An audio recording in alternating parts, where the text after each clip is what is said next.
Hi everyone. So this morning, myself, David Hanlon, and Phil Thurgood will be giving one of the compulsory sessions for District Assembly, which is on insurance and youth protection. We're going to kick that off by Phil starting off with the insurance. And what we'll do is after his session, we'll have a break and we'll pick up the questions which relate to insurance. Then I'll kick off the youth protection and we'll have a final session of questions at the end, if that's okay with everyone. So now, Phil, I'll bring the screen up and you'll indicate to me when you want for me to click this. Okay.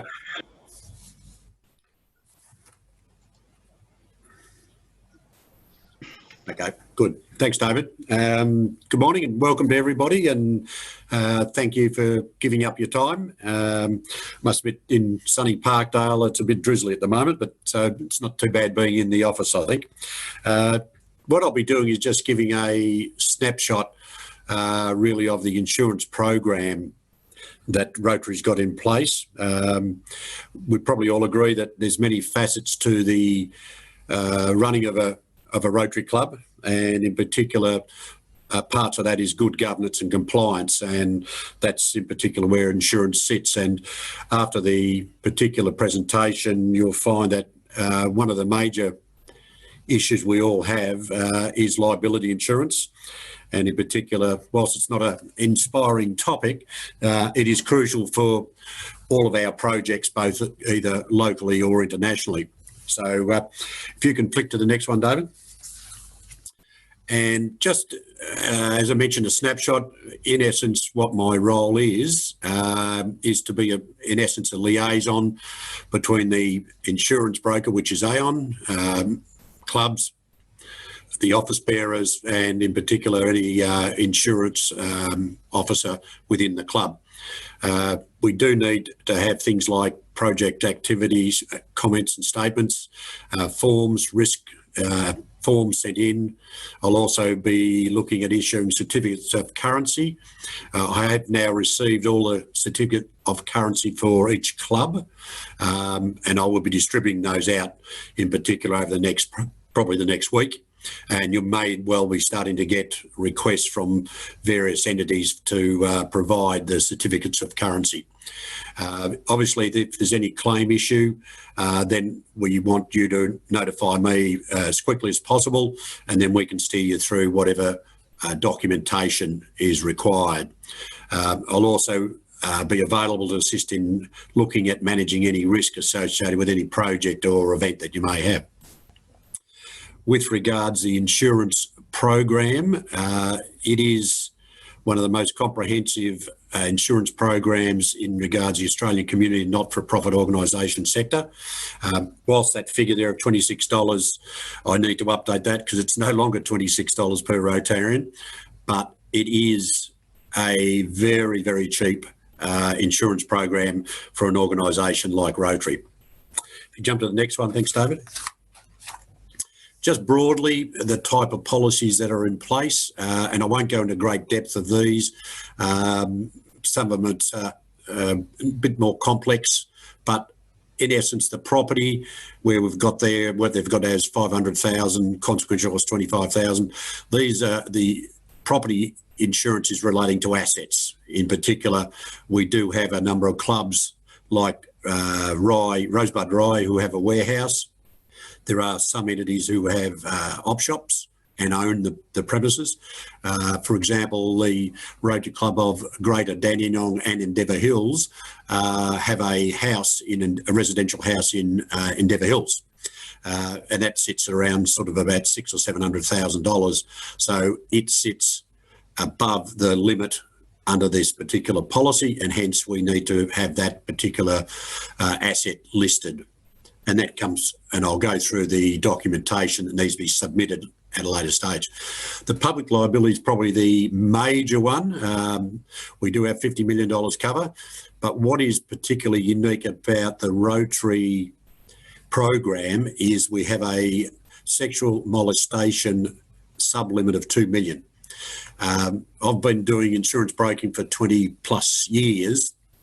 This particular endorsement is extremely difficult to get if it is actually available at all. So Rotary in particular are very fortunate to be able to have this endorsement, and we all need to be aware that we need to maintain it, and how we maintain it is by good governance and compliance, in particular when we're talking about youth programs.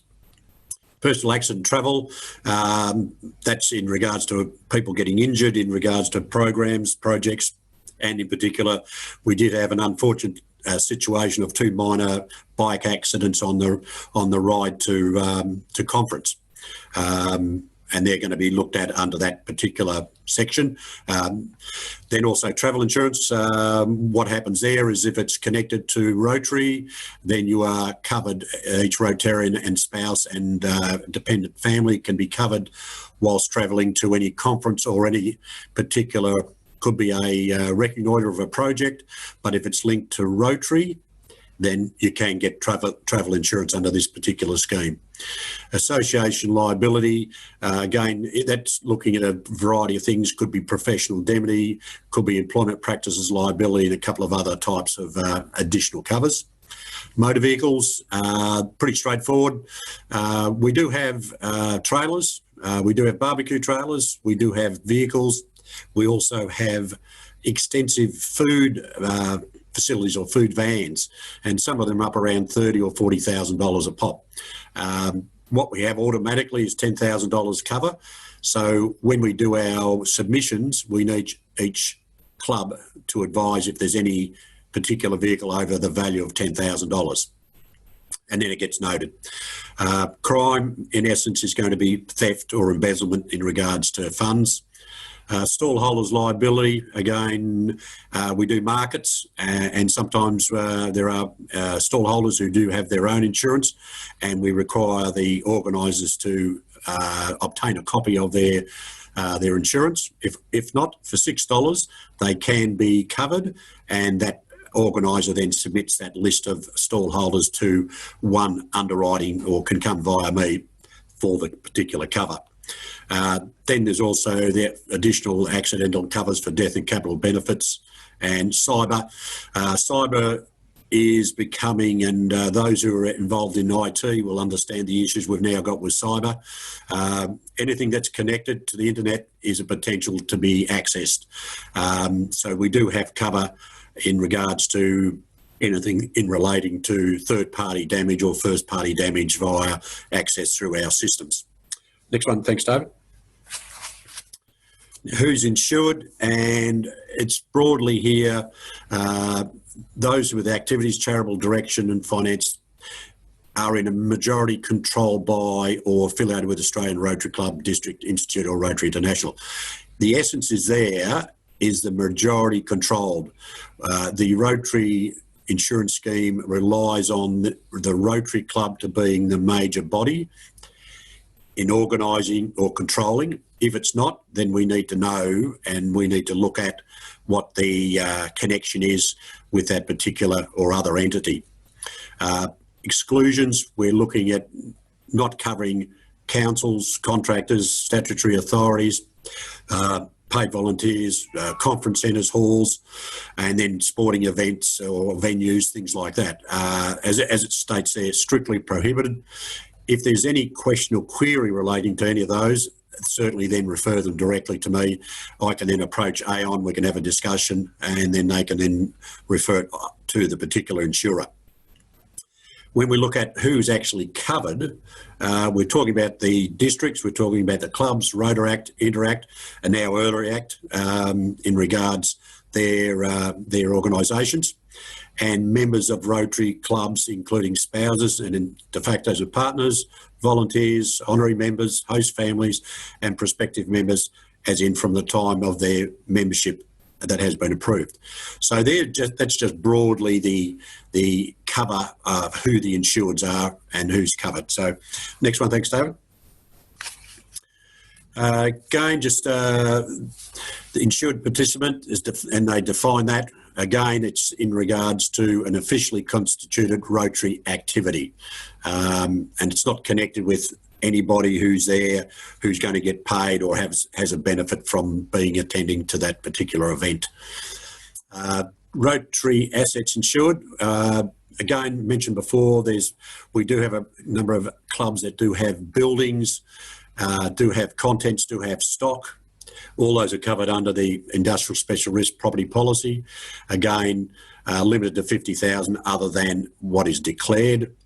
We've now also got, and just only in the last couple of days, I've been able to secure from Aon a cover for those properties I've mentioned for their turnover and also for their loss of rent. For example, in the house that we own in Greater Dandenong and Endeavour Hills, we didn't have a rental cover. Well, now Aon has provided that, and also in regards to Rosebud Rye, they're also fully covered now, covering their revenue.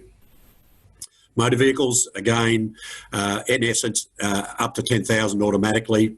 Anything over that, we do need to specify to the motor vehicle insurer, and this all comes through when we do the declaration, and I'll just touch on that later on. I don't think I'll need the list to go through the motor vehicles where they're required. You can see there that's the trailers, the caravans, your sedans. They could be four-wheel drives. In some rural areas, they could be tractors. They could be a variety of items. So the main thing, if it's under 10,000, we can get automatic cover. If it's over 10,000, it then does require to be specified. I did have an interesting one which had a discussion with Aon in regards to a log splitter. There was a debate whether that sat as a motor vehicle or not, but we were able to get that automatically included under the motor vehicle section. Next one, thanks, David. Now this is a bit heavy, all the writing here. In essence, when we're looking at risk management, and it varies dramatically from club activity to each to the various club activities. I can give you an example. There is one of the clubs that does the Holland Festival. Some may be familiar with that. That has something like 10,000 attendees. Now, their risk management document is extremely thorough and has lists of all the different types of risks, who's in charge of it, who the contact parts are, who they are, the police, the first aiders. It is quite a comprehensive risk management, and it is done very, very well. There's others that will be required for any sort of project. We do need to get from every club the project activity advice, and that needs to be submitted to me so that I can view that to see if there's anything that needs to be commented on, or whether we need to go to the insurer with that in mind. The other one, which is always critical, is what is there on number 4, is called a general release indemnity. Now, this can appear when we do have bike rides, golf days, fun runs, things like that, where we've got participants. And what it basically does, it takes out the responsibility of Rotary where somebody may be injured in one of these events. I know if any of you've played golf, it's quite easy to be near somebody where a ball goes over your head or around near you. So we do need to make certain we've got these waivers completed when we do have, in particular, golf days and fun runs and things like that. These days, people are quite familiar with it, so it's not a difficult or onerous task anymore. Then we just go through the other one, Rotary insurance, other entities or bodies is strictly prohibited. Just a comment on that. A lot of clubs do hire halls for a variety of reasons. They may get involved in councils and hiring different facilities or equipment. A lot of times they get asked to sign a hold harmless agreement. And what that basically means is that if you sign it, then Rotary can pick up every claim related to that entity. It could be a hall, it could be a council, it could be anything related to that entity. So what we're asking everybody to do, if they get a hold harmless agreement or an indemnity put in front of them, to send it directly to me. We can then vet it and look at going back to that entity and saying change the words or do something so that Rotary doesn't pick up the responsibility for that entity's legal liability. An example that I got involved in was the Gumbaya Park. When we did the first day there, they sent a release out for us to sign off on, and it basically said if anything happens at that park, Rotary will be responsible for it. After discussing with the management there and considering our connections, they sent out a second indemnity or release, and it didn't tie in Rotary to anything that Gumbaya Park could or should be responsible for. So that's what we're trying to eliminate, is picking up that entity's responsibility. So if any request comes through for a hold indemnity or a release or anything similar, please send that through to me and I can get that vetted for you. And sometimes it's only a matter of changing a few words and it has a totally different meaning for Rotary. If you go to the next one, thanks, David. Again, the documentation that is required to be submitted, we need to put our annual declaration in, and it's usually done from about February onwards. We need a reasonable amount of information on it, but it's not overly onerous. But we do need it back by a certain date, and the reason is that Aon then goes to the marketplace for the insurance and looks at the rates and terms that are being offered by the holding insurers and also anybody else in the insurance market. The issue with this is that with today's market or the pricing in insurance, it is increasing, and we'd all be familiar with, for example, the recent bushfires in different states.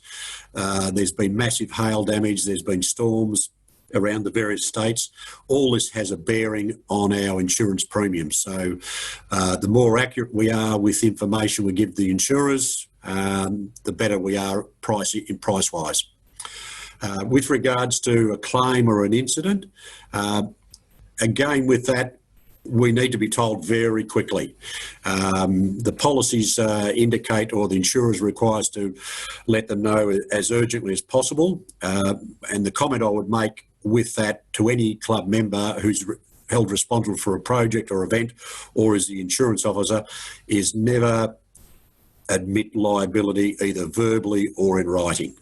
Once you do that, it is a condition of the policy that can make it very difficult for the insurer to defend the case. So by all means, never do that.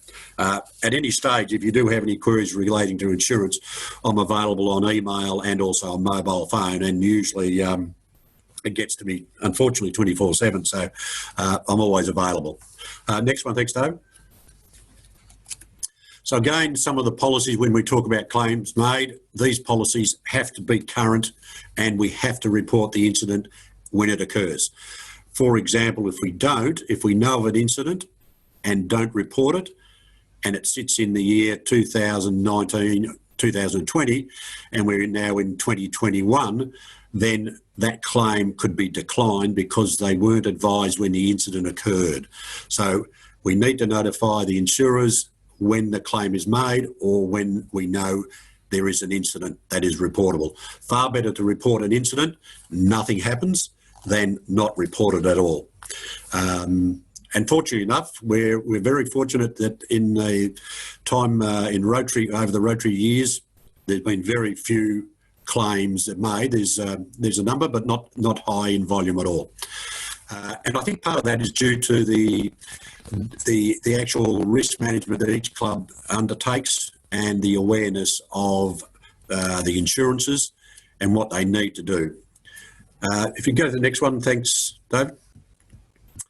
Here's a case study. Now, you can see it's 2015, but it's relevant insofar as what can happen. And in reality, 2015, we're now 5 years down the track. The litigation side of things has got worse, hasn't got any better.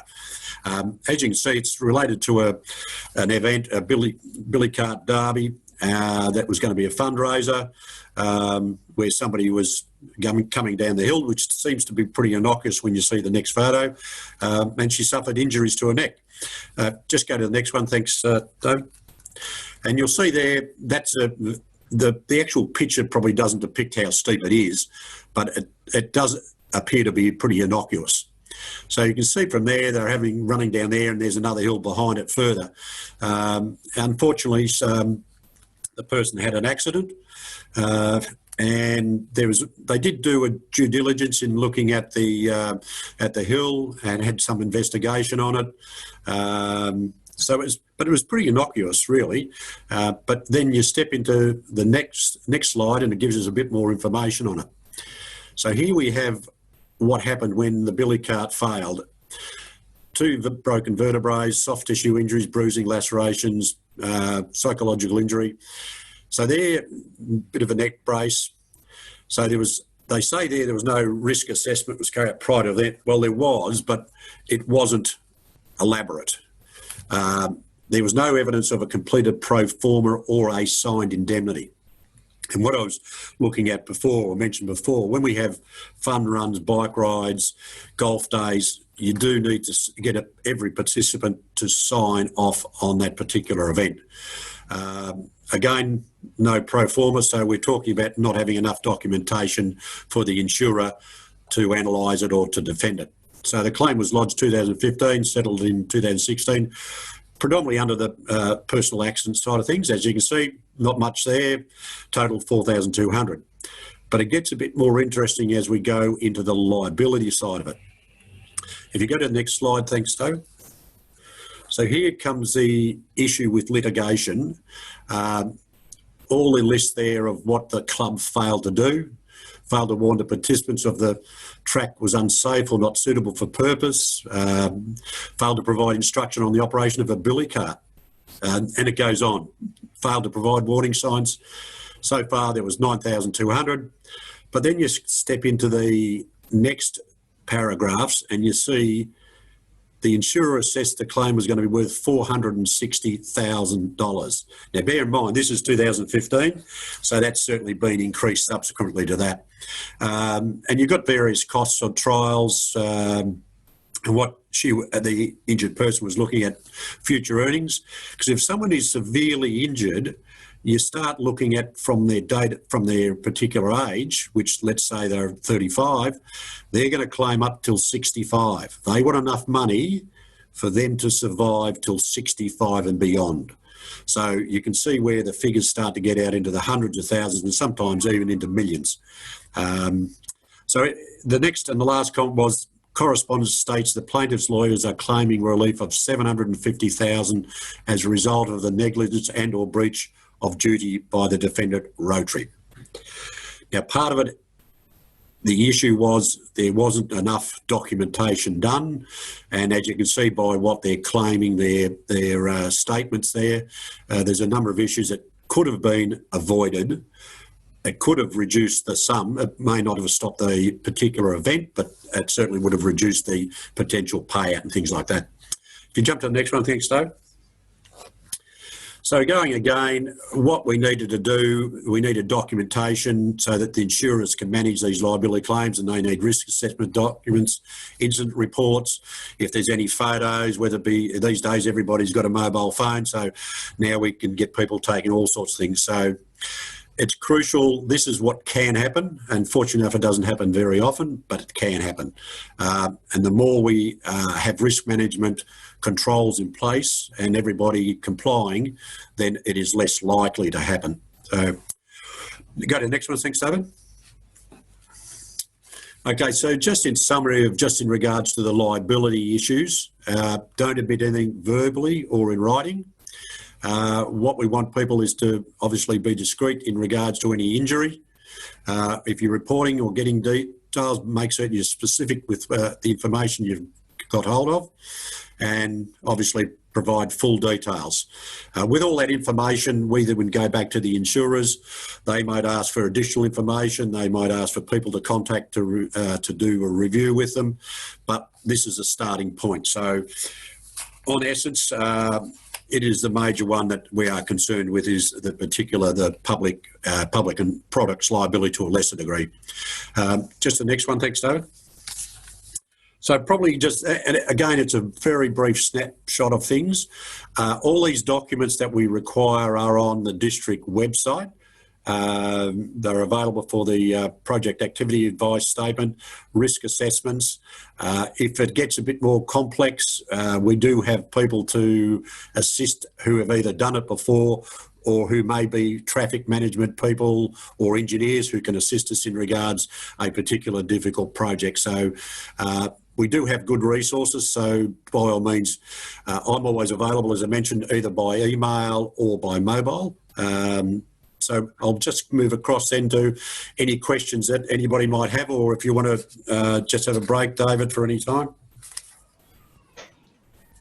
Okay. Has anyone got any questions? Yes, I have one, if you might be able to assist with. Recently, it was brought to my attention an incident involving harassment between a person outside of the club and a person inside the club. What is the trigger level for notification to the insurance? At this stage, it was a verbal report, and actions are currently being undertaken. There's nothing in writing regarding it, but at what point does it become notifiable to the insurance company? In like all incidents or scenarios are going to be different, require probably different attention, but so my understanding would be it was a Rotary event where it all occurred. I believe so, yes. Okay. Considering that, it would be better to put the report, get either the insurance officer or secretary or president, just to put the brief details to me, and then I can then push them through to the insurer as a notification. Nothing might happen of it, but as I mentioned, if we don't do it, and then subsequently it just lies for it could lie for a year or two, and all of a sudden it reappears, the insurer will then have a lot of difficulty responding to it if they haven't been previously notified. So without going into any detail of what it is far better to notify and nothing happens than not to notify. So if you can just shoot it through initially an outline of the circumstances, and then we can then pass it through the insurer. They can then make a call on if they need to require additional information or to take a step further. Okay, just a couple. We've talked, I think, a lot of the insurance is related to when we talk about people working on projects. What if we're using non-Rotarians on projects, not being paid, purely volunteers? They would and do get protection under the policy as volunteers. What you need to be doing when you have a project, you will need to have a list of those participants, but they would fall under the Rotary umbrella of cover where it is a Rotary project. Okay. Just adding to that, Phil, Colin, you need to make sure that you have for that project a sign-on and sign-off sheet so that we can prove that volunteer is actually there by ours. Yep, we do that. Yep. Another question. We've talked about insurance relating, it sounds like, more or less to club vehicles, trailers, barbecues, those sort of things.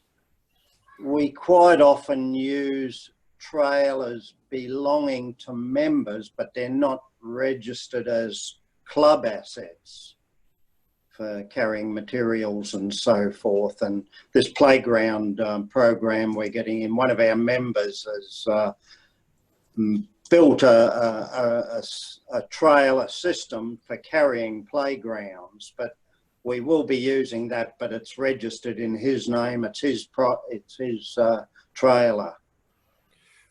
Yeah, the motor vehicle fleet policy that's in place, that picks up those vehicles that are owned by the club, or there is a legal requirement for the club to insure it.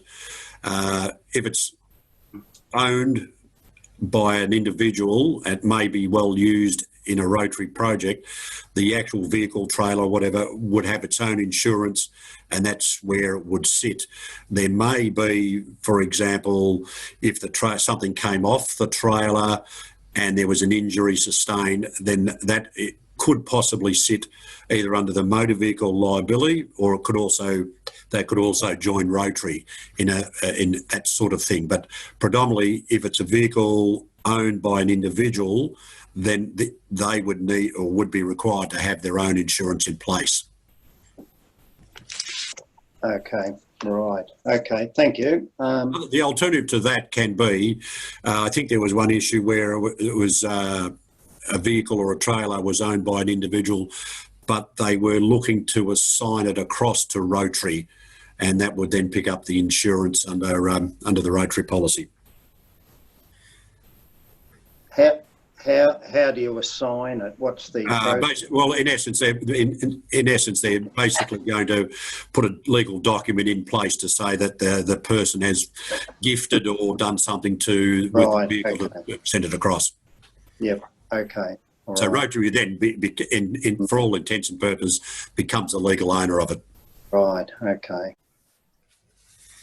Actually, one of the things I'll just make a comment on in regards to projects, obviously when everybody's doing a project and it goes through the board to be accepted and things like that, if you can, just get the forms in as soon as possible that you know you're proceeding with these projects too, because some of them may only be in the past might have been a barbecue at Bunnings, for example, but some clubs do run quite significant events, either that can occupy part of council roadways and things like that. So the earlier you get some of these, when you're having a major event, the earlier you get them in, the better we can look, or more time we've got to look at and make any modifications if we have to. Okay, thanks, Phil. So we'll move on to the next part of the presentation, which is around youth protection. Phil, you'll still be there at the end to pick up any questions that the people. I'll be here. Okay, so youth protection, why do we do it? Well, there's two reasons. We need to ensure that any youth project that Rotary has actually got and runs, that we protect. Oh, hello. That we protect our the youth that are involved in that. We also must ensure that we're protecting the Rotarians that are involved in these programs, and more importantly, we need to protect Rotary's reputation.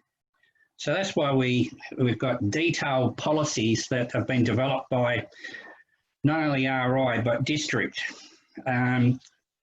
And these policies are on the district website, and you can see that I've marked it there with a little arrow, policies and forms. So if you log on to the site, click on that, and that will bring you down to a series of pages. And the one that we're talking about, we'll talk about mainly today, is around the youth programs and some of the documentation that you need to be aware of in regard to those programs. I'm not going to spend a lot of time on the next slide, which is the Youth Exchange Program. They're really specific, and if you are involved in that, there needs to be a lot of training of the individuals in regard to satisfying that. Given that that program is sort of on a hold at this particular point in time, I'm not going to spend a lot of time on that. The first thing that I want to talk about is the Rotary International's Statement of Conduct. And you can see here that Rotary International strives to create and maintain a safe environment for all youth that participate in Rotary activities. Oh. And we're talking about all Rotarians, Rotarian spouses, partners and other volunteers who are required to safeguard children and young people from coming into contact and protect them from physical, sexual or emotional abuse. and it's everyone's responsibility to ensure that this occurs. Now, the scope of the programs are quite extensive, but I've gone through some of them here. As I said, Youth Exchange, we've got using the acronym RIPEN, Early Act, Interact, you know, the summer schools programs, National Science Forum, MUNA, mentoring programs, job training programs that you might have in clubs, literacy programs that you might be running, rider, and there's a whole heap of other things that clubs might be doing which involve young people. As I said, the exchange program, we have got quite extensive policies and guidance there, so I won't touch much on that at this particular point in time. We'll concentrate on some of the other things that you need to do. There's a number of things that clubs, district and clubs must be aware of. The statement of contact for working with youth, as we've touched on. There's quite an extensive RI training there in respect to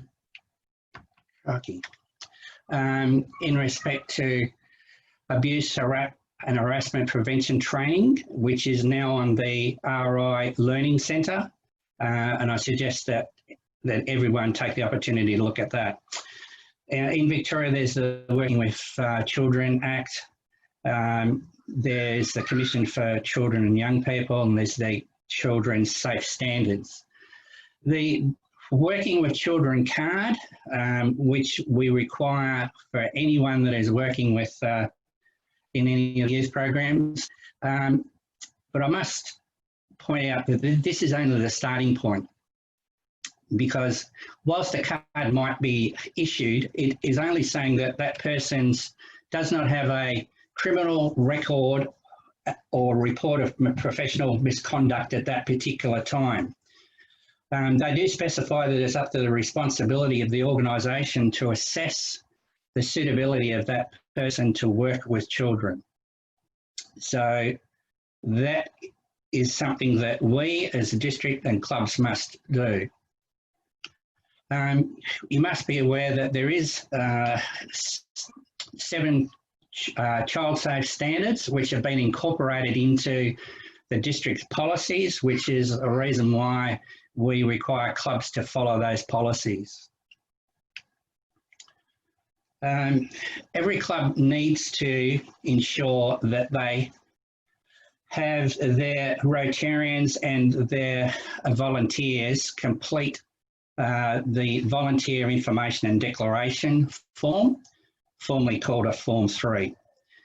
That requires details of the referees. You make a personal declaration around any criminal history, and you detail your Working with Children card number. In respect to the referees, only one referee can be a Rotarian. I've put a copy of the form in there. Volunteers can be any adult involved in one of our programs. So you can see there's quite an extensive thing of who might be involved, including spouses, partners, students of the host family, etc. If they are coming into contact with the youth, they need to complete the declaration form. The district's role is we have a district protection officer, and we review those policies to ensure that we have got them up to date. And there is a review committee that meets to review those periodically. There is a review committee. I'm not going to spend a lot of time speaking about that, but just to say that there is one there that to review the programs and view any legislation that might come out. As Phil said, we've have a molestation endorsement of our policy, but the provision of that is on the expectation that proper risk management processes are being followed and our policies that we have in place are being followed too. Incident reporting, it's particularly important that if there is an instance, that the youth incident notification report is filled out and submitted to the district governor and the youth protection officer and district insurance officer within 72 hours. That's particularly important. It's also, clubs need to be aware of their actual legal responsibility to report. So if they are aware of any offence, by law, they must report it. So it's no good turning a blind eye to it. We need to do it. The club's responsibility, each club should have appointed a club protection officer. And that to ensure that we get the Rotary Youth Volunteer information and declaration forms completed, that the working with children cards are current, the reference checks have been conducted, review and maintain all records for a minimum of 5 years, and complete the form and return that to the appropriate district officer, which I'll mention in a minute. At the same time, each year you are making a declaration as part of your insurance thing around compliance. And it's asking you certain questions which need to be answered truthfully. There's also provision there that if you want training, if you mark it on there, it will come across to myself and I'll arrange for the training to be put in place. The club president's responsibility. The club president is one of the parties that signs off on the Rotary Volunteer Information and Declaration form, together with the club protection officer. So he's to ensure that he's doing that's been completed, ensuring that the Rotarians within the club are being trained around their responsibilities.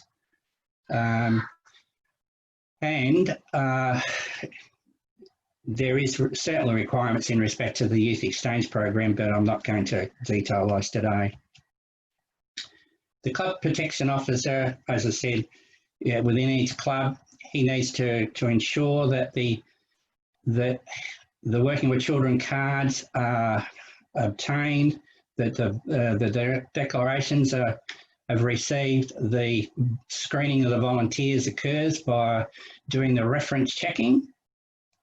On an annual basis, once the actual declaration form has been completed, signed off by himself and the president after the referees have been spoken to, that copy of that must be then forwarded to the district secretary, who will keep a copy of that at the district level. On an annual basis, it must complete a register of volunteers. Again, we refer to that as a Form 7, but it is a list of all the club members that have been involved in youth activities, with details of whether they've got working with children cards and whether the volunteer information declaration form has been completed. In the case of the exploration of a working with children card, there is a statement of renewal that can be done, which all it states is that basically none of the information has changed since the volunteer information and declaration form was completed and the referees were spoken to. As I said, and maintain those forms at the club for at least 5 years.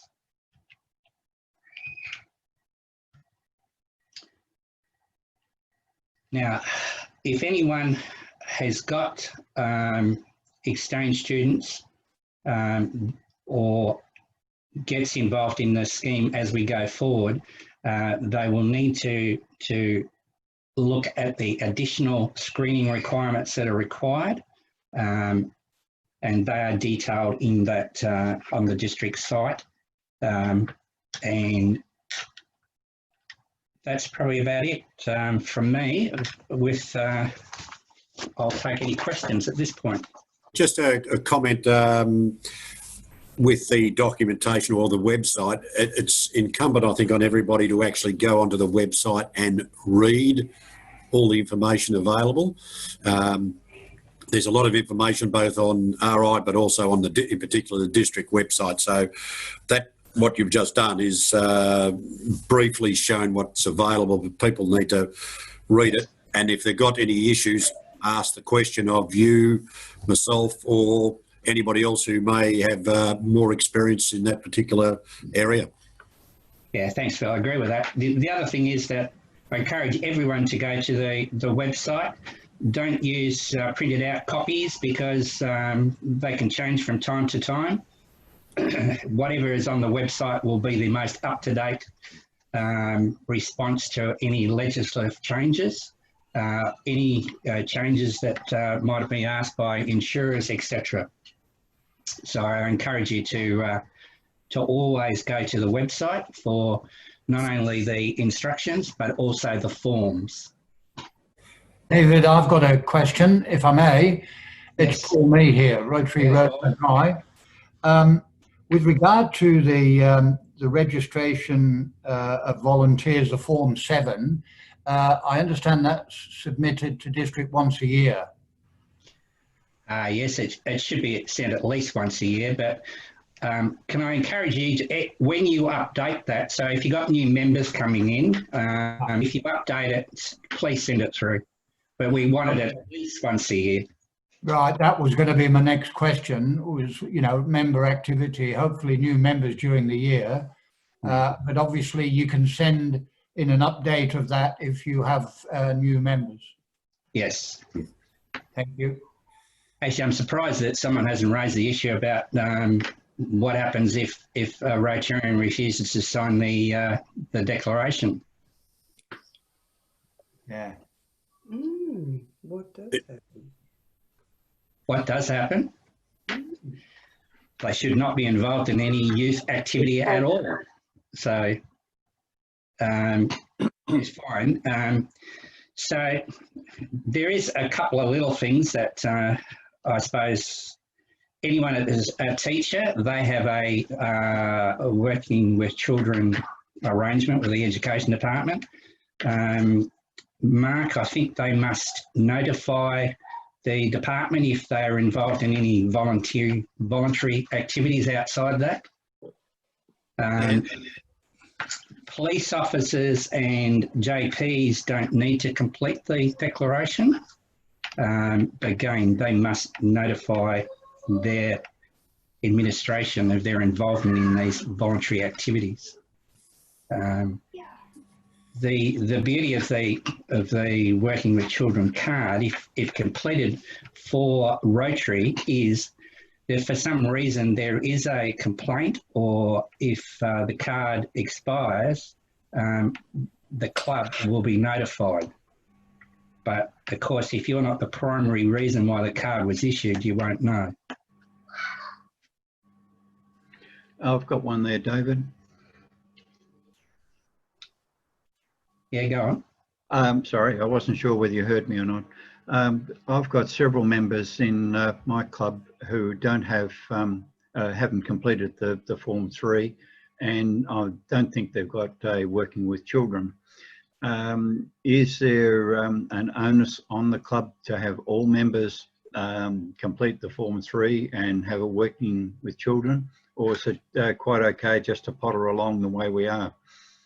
For the club's protection, you need to identify who they are, and they should not be involved in that particular project unless they have that. So we're not only protecting the club and Rotary, but we'll be protecting them. The reason why we have that form is that we can demonstrate that we've gone through the process of the screening process. Without it, you know, that Rotarian, if it's involved in a project, could be open to any sort of claim. Just to comment on that as well, one of the reasons why Rotary has got such a broad and comprehensive liability cover and other policies is partly due to some of the particular compliance that's in place. Part of that is trying to get every club, every member to be, what you're trying to do there, Glenn, is to get everybody completed with the working with children and the volunteering where they deal with children, because it's going to be pretty difficult if you've got a club project to isolate people who say, I don't want to sign that document, and all of a sudden everybody's involved in a project that has got young people involved. You're virtually going to have to go to them and say, sorry, you cannot attend, you can't be involved because you haven't completed this particular document. But from an insurance perspective, it is one of the reasons that we have got such a comprehensive and broad cover. This, the Form 3, and with regard to Rotarians that don't want to complete one or do a working with children, it is a difficult area, a sensitive area. And I approach it this way. Obviously, we as clubs need to encourage all our members to have a working with children and a Form 3. But I also approach it on the basis that this is the overall high standard of Rotary as a club, a district, and internationally. And we have integrity, we have a high reputation, and our governance requirements are high as well. And as a result of those high standards, we are proud to represent our organisation. The Form 3 and the working with children is part of that governance, it's part of that high standard. And I would say to those Rotarians that are reluctant to do that or to comply, do you want Rotary standard to drop, or do you want us to maintain that high standard? And of course, the answer would be in 100% of cases, we want to be a member of an organisation that has high standards. That's the way I would approach it. Yeah, great, Paul. Well worded. The other thing that there might be some reluctance is around privacy. We need to satisfy the members that the only people that will actually see that form are the president and the club protection officer. Whilst a copy of that is held by the district secretary, they don't read it. It's there in case it needs to be referred to at any other point in the future. I don't get a copy of it. The district protection officer only gets a copy of the register, which states that you've completed the thing and you've completed that you've got a current working with children card. So from a privacy point of view, it's not being, their privacy is not being not compromised, is it? Compromised in any way. Yeah. From everything that's been said, and I suppose this is more Phil for the insurance, but it sounds like really records on any project, as many records as you just cover all attendances at any time on that project is important, your attendance sheet, and but the actual project activity advice might be a general dates that you think the project will extend for, but keep a good record of any attendance at that project of anyone, the individuals. I would think that seems to be the summary. Correct. Yeah, it's one of those parts where the attendance, it all starts out with obviously somebody having an idea and the project, and they start piecing together. It gets put together through the board. Then it gets the various insurance documents sent through to be ticked off from the project activities advice, and then also risk management. Part of risk management will be where you've got possibly machinery and other things, you'll need to have attendances, and you just need to, and also comply with government regulations as well. But certainly all of that is a requirement for any of the projects. That sometimes, like Bunnings, is very straightforward, very simple. It's structured and set out, and realistically, with the advice we get, we do have clubs saying, oh, we've got a particular Bunnings barbecue on date A, B, C and D, put it on one sheet and it gets recorded and that's fine. When it comes to an individual larger scale project, then it has other requirements, but certainly attendees and signing offs and all those is certainly an important part. And it also sounds like on the project activity advice, that matter I mentioned about using a private trailer, it would be worth mentioning that that'll be part of the equipment used on that project, perhaps. Correct. Yes, yeah. Yeah. And again, it goes back to the ownership and who and that sort of thing, where the insurance would sit in that particular case. Yes. But again, something like that, it's worthwhile when the project comes in, raise that question and we can identify it and get a response, either advise you directly or get a response from the insurer. I have heard, and I would like a verification on this, that if you have a child under 18 attend a meeting, or for any reason, whether they're an exchange student or a visiting speaker, that anybody that hasn't got a working with children's or signed a Form 3 must leave the room. Is that a fact? It's I'm not sure that that's a fact. It comes down to, was that a planned event specifically? Or? No, just a normal meeting, that they're not allowed in the same room as somebody under 18 if they don't have a working with children's or have signed a Form 3. Yeah. It comes down to what's incidental contact. And again, I suppose from a safety point of view, it'd be great if everyone had the working with children, but then you need to assess whether or not there is an opportunity for that person to be alone with that underage person and make that assessment there. Yep. It would be a real encouragement. Oh, sorry, David, for speaking over the top of you. It'd be a real encouragement for a Rotarian to actually sign up for both those certificates, so to speak. If you say, well, mate, you can't even attend a meeting if we have somebody under 18 here, and we'll embarrassingly have to ask you to leave. Yeah. Yeah. I'm not sure if from a legal point of view that's strictly correct. It's a bit the same as if someone comes up to the Bunnings barbecue and buys a sausage off you, the person that's serving it, do they have to have a working with children card? No, they don't, because it's incidental contact.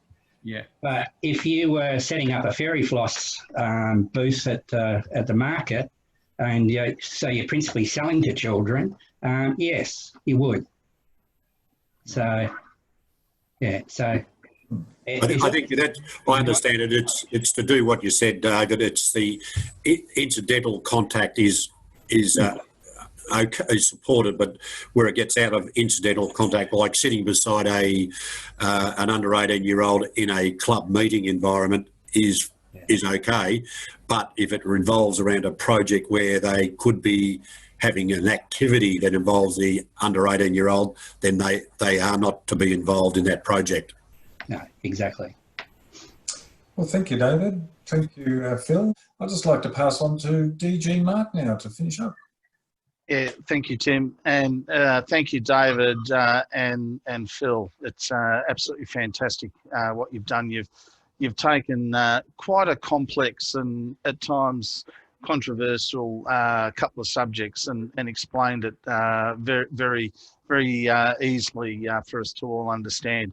I'd also just like to echo the comment that District Governor nominee Paul made. We have high standards. I see the working with children's check here. I see our Form 3 as here. We hold our responsibilities for our kids and all that much higher than what we as a state or as a country do. And I must admit, I am still annoyed and frustrated that a lot of clubs or a lot of members refuse to do a working with children's or a Form 3. Personally, we've got nothing to hide. If you have something to hide, maybe you shouldn't be in Rotary at all. So, you know, I would go down the path of, you know, you want to be a member of Rotary, this is just a condition. I know we cannot enforce that, but that's just a personal thing. I'd also, as was touched on, please, everyone in your club that is either to do with insurance or online or protection, go to the Rotary Online Learning Centre. There are online courses there, and that explains the Rotary stance as to why we have insurance and why we have the rules around protection. And as I said, they explain it at a much higher level. And I think particularly for the insurance aspect, as touched on several times, document everything. No little detail is too much detail. As that example of the billy cart incident goes to show, you know, a few simple things, a few simple forms could have avoided a great payout, you know, to the Rotary clubs. And we all suffer because of those sorts of things. So thank you everyone for attending. The weather is turning a little bit outside, so it's good that we're inside and that we can do it via this medium. Saves everyone travelling and stuff. So stay safe everyone, and thank you again for being a part of this today.